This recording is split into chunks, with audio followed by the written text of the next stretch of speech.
एक बार की बात है, एक गुरु का शिष्य अपने मन में उठने वाले नकारात्मक विचारों से बहुत परेशान था। न चाहते हुए भी उसके मन में तरह तरह के गलत विचार आते रहते थे। उसका स्वभाव भी काफी चिड़चिड़ा हो गया था। बात बात पर गुस्सा हो जाता, दूसरों के प्रति जलन और नफरत की भावना रखता, लोगों की बुराई करता और अपने मन में तरह तरह की नकारात्मक कल्पनाएं करता।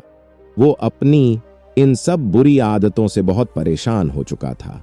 उसने बहुत से तरीके आजमाए, बहुत प्रयास किया अपने अंदर के इन बुरे विचारों को खत्म करने का, लेकिन कोई भी तरीका काम नहीं कर रहा था।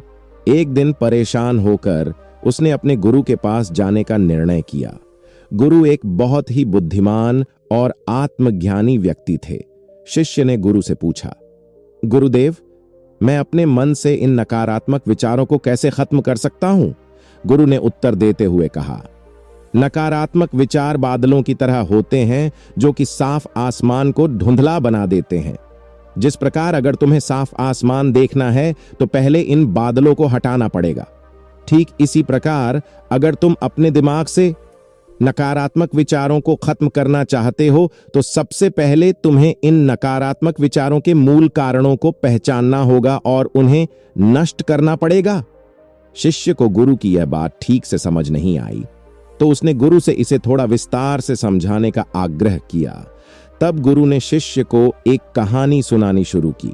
एक बार एक लड़का जंगल से गुजर रहा था, तभी उसे रास्ते पर एक सांप दिखाई पड़ा। उसको देखते ही लड़का डर गया और वहां से भागने लगा। जैसे ही वह दौड़ा, उसका पैर एक पत्थर से टकरा गया और वह वहीं गिर पड़ा।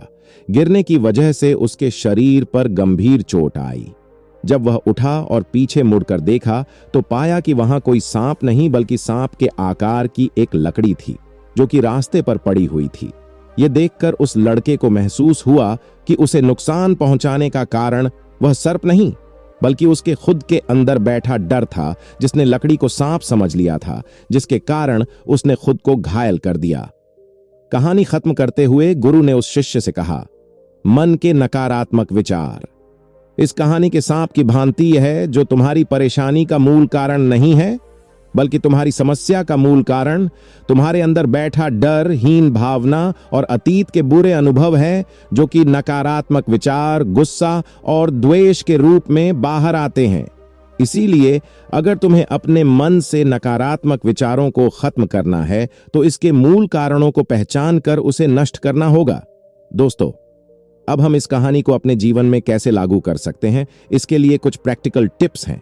पहला, माइंडफुलनेस यानी जागरूकता का अभ्यास करो। अपने विचारों और भावनाओं के प्रति जागरूक रहो।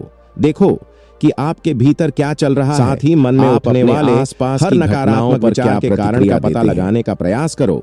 दूसरा, अपने अतीत की बुरी यादों, बुरी घटनाओं और बुरे अनुभवों को स्वीकार करो और खुद को वह दूसरों को माफ कर दो।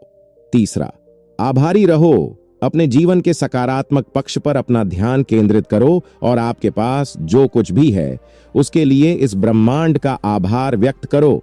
आभार व्यक्त करना हमारे नजरिए को सकारात्मक बनाता है और हमारे अंदर से नकारात्मक भावनाओं को खत्म करता है। चौथा, दयालु बनो, खुद के प्रति भी और दूसरों के प्रति भी, क्योंकि नकारात्मक विचार अक्सर अंदर ही अंदर खुद की बुराई और तुलना करने से पैदा होते हैं। अपने अंदर दया भावना रखकर हम ज्यादा सकारात्मक और संतुष्ट जीवन जी सकते हैं। संक्षिप्त में ये कहानी हमें सिखाती है कि नकारात्मक विचार हमारी परेशानी का मूल कारण नहीं है।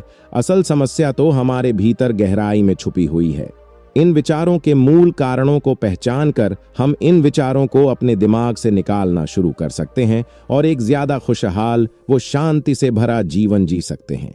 याद रहे, कहानी की भांति हमारे ज्यादातर नकारात्मक विचार भी सिर्फ भ्रम मात्र है जिन्हें हम अपने मन में पैदा करते रहते हैं। तो दोस्तों, अगर आपको इस कहानी से आपको कुछ सीखने को मिला है तो लाइक और कमेंट जरूर करें।